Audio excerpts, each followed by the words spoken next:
കർത്താവിൽ ഏറ്റവും പ്രിയമുള്ളവരെ, അഭിഷേക മന്ന എന്ന വചന സന്ദേശത്തിലേക്ക് എല്ലാവർക്കും സ്വാഗതം.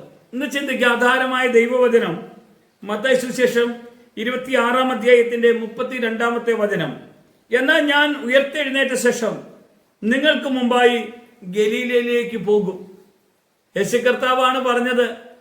യേശു മരിക്കുന്നതിന് മുമ്പ് യേശു ശിഷ്യന്മാരോട് പറഞ്ഞു, ഞാൻ മരിക്കും. പത്രോസ് അത് കേട്ടപ്പോൾ വളരെ ദുഃഖിതനായി. പത്രോസ് കൂടെയുള്ളവർക്കൊന്നും മനസ്സിലായില്ലെങ്കിലും യേശുവിനെ അവിടുന്ന് പടയാളികൾ കൊണ്ടുപോകുമ്പോൾ യേശു നിന്ദനങ്ങളും പരിഹാസങ്ങളും അനുഭവിച്ചപ്പോഴും പീലാത്തോസിന്റെ അടുത്തും കടന്നു പോകുമ്പോഴെല്ലാം യേശു കർത്താവ് താൻ ചെയ്യാനിരിക്കുന്ന തൻ്റെ ആ ശുശ്രൂഷ അത് അത്ര ഭംഗിയായി ചെയ്യണമെന്നുള്ള കരുതലോടുകൂടിയാണ് പോകുന്നത്. എന്നിട്ടോ യേശു മരിക്കുന്നു. യേശു അവിടുന്ന് 3-ാം ദിവസം ഉയർത്തെഴുന്നേറ്റ് ഗലീലയിൽ ആരാണ്?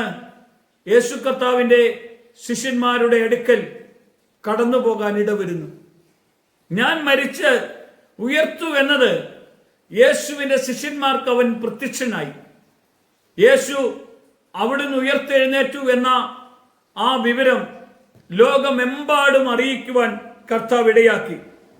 കാരണം യേശു ക്രിസ്തുവിന്റെ ശിഷ്യന്മാര്, ഇത് വലിയൊരു ദൈവപ്രവൃത്തി നമുക്ക് കാണാൻ കഴിയുന്നു. അന്ത്യത്താഴ സമയത്ത് യേശു കർത്താവ് അപ്പം എടുത്ത് ഉയർത്തി അതിങ്ങനെ കീറി മുറിച്ചിട്ട് പറയുകയാണ്, ഇത് എൻ്റെ ശരീരം, ഇത് മുറിക്കപ്പെട്ട എൻ്റെ ശരീരം. എവിടെയാ? കാൽവരി ക്രൂശിൽ. ഈ മുറിച്ച ശരീരം ഇതാ നിങ്ങൾ വാങ്ങി ഭക്ഷിപ്പിനെന്ന് പറഞ്ഞ കർത്താവ് വീണ്ടും പാനപാത്രം എടുത്തു, ആ വീഞ്ഞെടുത്ത് ഉയർത്തിപ്പിടിച്ചു, ഇതെന്റെ രക്തമാണെന്ന് പറഞ്ഞിട്ട് അതവർക്ക് കൊടുത്തു. അതിനുശേഷമാണ് യേശു ക്രൂശിൽ മരിച്ചത്. യേശു ഇങ്ങനെ ഉയർക്കുമെന്നുള്ള ഒരു സത്യം കൂടെ നടന്ന ശിഷ്യന്മാർക്ക് അറിയില്ലായിരുന്നു.